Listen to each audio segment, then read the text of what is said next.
Let's make a gimlet. Let's go. First step is you're gonna get some ice. Good ice. Break it up, put it in a glass, that'll chill it right down. You want a cold glass for this one. Roll out a lime, that'll make it a lot easier to juice since I'm gonna hand squeeze it.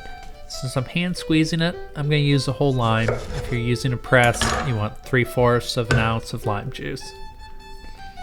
Good squeeze, there we go. Oh yeah. Good squeeze. Righty and lefty.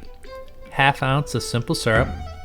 If you want it sweeter, add more. If you don't like sweet, add less. 2 ounces of gin. Just using London Dry gin. It'll be excellent. Alright. Put your ice into the shaker. This is an easy one. Give it a good vigorous shake. Shaky, shaky, shaky, shaky.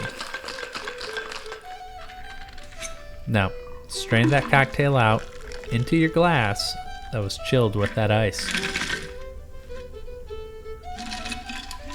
Garnish with a lime wedge or a wheel.